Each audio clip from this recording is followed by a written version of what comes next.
I-re-share ko lang sa inyo tong product na to, guys. Diyan daw kasi kumalpa yung eczema niya. Hindi na alam mo. Basta yun, kati-kati. Ito nga kasi, no, di ba nung naglipat kami, sobrang alikabok talaga dito. Yung post-construction alikabok. Alam nyo kung sobrang nangati yung legs ko. Ito yung picture. Ayan. Ayan. Sobrang pulang-pula siya. So, wala akong Arturo. Si Arturo kasi tawag ko dito eh. Hindi Suday po, si Arturo. Basta si Arturo, yun na yun. Tapos ngayon, bumili ako sa South Star ng ano yun, ng mga kanisten, ganyan. Dalawang brand pa binili ko. Ang mahal pa nga. Ano lang yun, parang 2 grams lang yata, 3 grams. Basta sobrang konti lang siya, ganyan. 230, 270 pesos. Ginamit ko siya kasi wala nga talaga ako stock ni Arturo. Naubos na. Hindi ba naman ako makabili. Basta parang kailangan ko nung gamitin sobrang kate as in. Tapos dinilagyan ko siya. Nakakatatlong araw na ako. Wala. Ganun pa rin. Sobrang kate.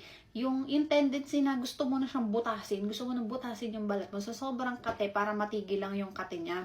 Tapos ngayon hindi na talaga. Hindi ko na matiis. Nag-check out na ako. Buti ka mo nung pag-order ko. Kinabukasan dumating agad. Ito B.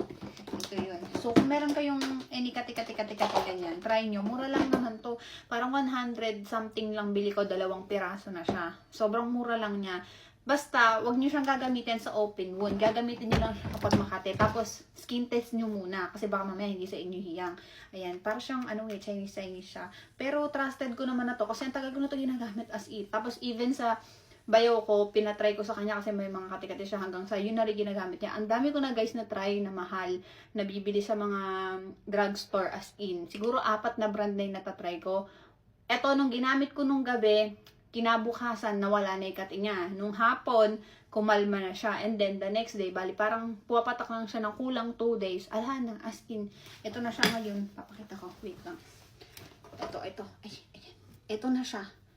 Versus dun sa picture kanina na pinakita ko sa inyo. Nakita nyo, di ba? Pulang-pula na sobrang bumpy niya. Pag sinalat mo gano'n, nakakadiri. Yung tipong pag sinalat mo, sobrang gaspang niya na sobrang kate. Yung tipong malapit na siyang magtubig. Sobrang kate. Kaya, try nyo guys. Kung meron kayong kati-kati, anything na kati-kati sa katawan, try nyo muna, magpahid lang kayo ng konti. Ganito lang. Pag naglalagay ako. Kunyari, ito yung makating area. Lalagyan mo lang siya ng ganyan lang kanipis. Tapos, isi-circular mo siyang ganyan. Ayan. Sobrang sensitive guys ng skin ko. Pero dito hindi siya naging sensitive. Kumbaga, nakatulong pa siya dun sa kati-kati. Meron siyang parang cooling effect. So, titiisin mo yun. Lalo na kapag nanghangati yung something na makatinga sa'yo. Makatinga eh. Ayun. Titiisin mo siya kasi yung cooling effect niya, parang nakaka-trigger siya, parang gusto mo siyang kamutin ng malala. Pero, hayaan mo lang yun. Tapos, babarin mo siya overnight. The next day, kakalma na yan. As in, favorite.